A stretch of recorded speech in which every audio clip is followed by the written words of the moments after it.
Aminon, filho do rei Davi, se apaixona pela sua meia-irmã Tamar, que era irmã também de Absalão. Davi teve muitos filhos.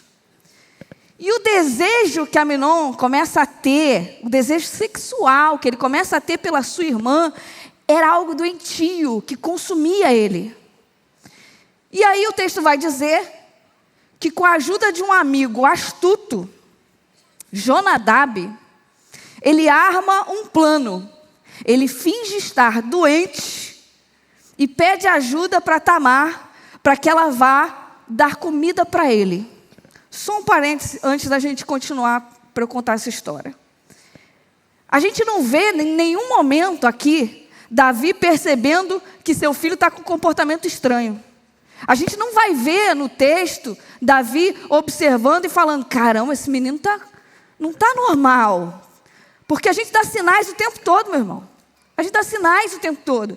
A gente não vê Davi olhando, estando próximo do seu filho, a ponto de entender, ele está meio obcecado por algumas coisas. Mas a gente vê um amigo muito mais perto do filho de Davi do que o próprio pai. E um amigo, o texto diz, astuto. Um amigo, desculpa a palavra, que não vale nada. E que arma um plano diabólico para Aminon cumprir o crime que ele estava desejando cumprir, que era tomar sua irmã Tamar. Olha que coisa terrível. Aminon estava tomado por um desejo. Tem que ser as coisas do jeito que eu quero. Se eu quero Tamar, eu tenho que dar um jeito de fazer. Eu tenho que dar um jeito de acontecer. É interessante que isso vai me remeter à história do próprio Davi. Davi também, há anos atrás, tomado por um desejo doentio, mandou chamar Batseba, mesmo sabendo que ela era casada com um amigo seu, para ter relação sexual com ela. Porque as coisas tinham que ser como ele queria. Se ele quer uma coisa, isso tinha que acontecer. Não é que agora com seu filho, o padrão se repete? O padrão se repete. E o texto vai dizer que Davi foi visitar Aminon. Falou: você está doente, meu filho? Aminon fala assim: pai, estou muito doente. Mas se você mandar Tamar vir até aqui trazer comida, aí eu vou me alimentar. Em nenhum momento você vê Davi falando: peraí, você está doente, mas você só come se for de Tamar? Que história é essa, Aminon? O que você está me escondendo, Aminon? Você não vê Davi fazendo isso. Você vê Davi entregando Tamar para levar comida para Aminon e colocando a sua filha em risco por pura omissão. Omissão. Tamar vai levar comida para o seu irmão. Quando ela chega lá, ele agarra Tamar. Ela pede: por favor, não faz isso, por favor. E logo depois que ele vai e abusa sexualmente da sua irmã, o texto vai dizer que de um desejo doentio, ele passa a ter uma aversão doentia. Tira ela daqui, como quem fala assim: tira essa coisa daqui. Ele expulsa ela de uma forma muito cruel. Ela sai rasgando as suas vestes, chorando, desesperada, em sinal de luto e de vergonha. Absalão, seu irmão, a acolhe na sua casa. E olha que interessante. O rei Davi fica furioso, indignado, quando sabe o que aconteceu. Mas sabe o que ele fez?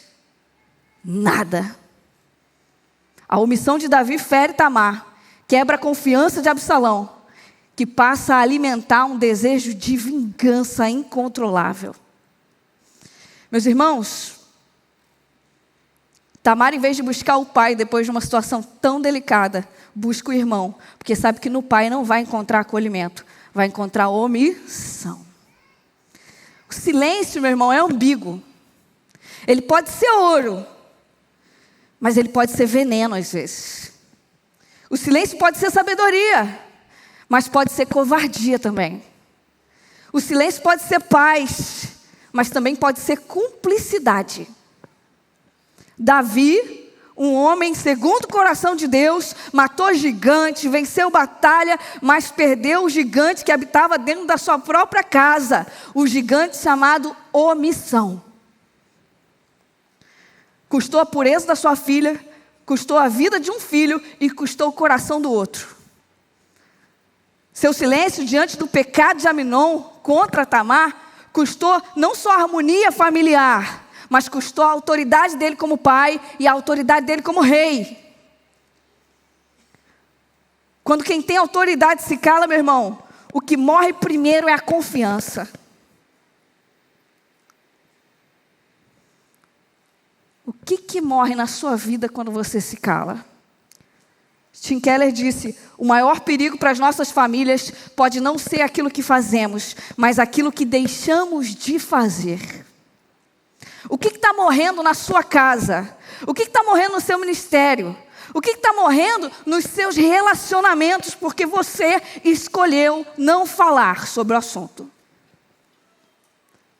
Sabe outra coisa que morre quando a gente se cala? A justiça.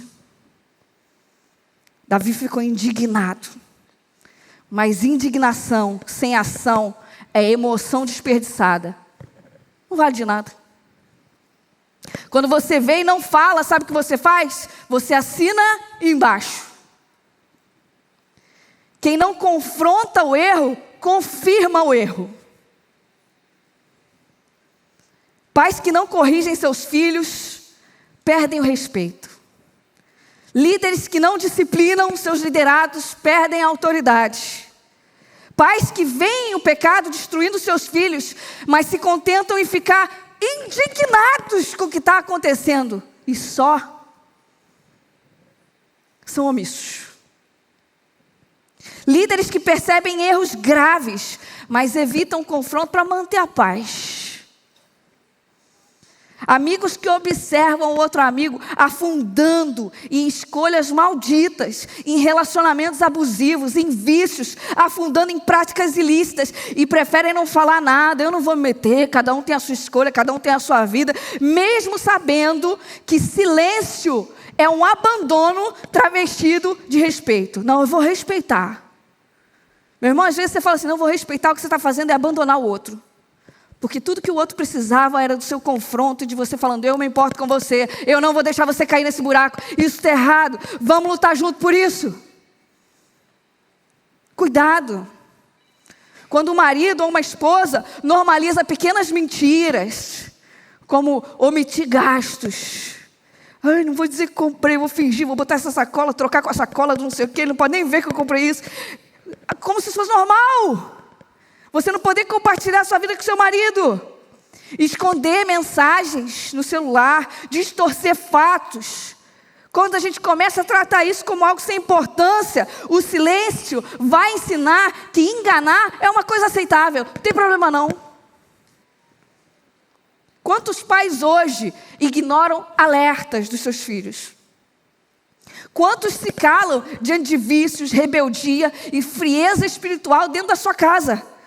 Quantas crianças se calam diante de abusos sexuais porque não veem em você uma figura de confiança com quem ela pode compartilhar o que ela está passando, porque sabe que você vai lutar por ela mesmo que isso custe o seu prestígio?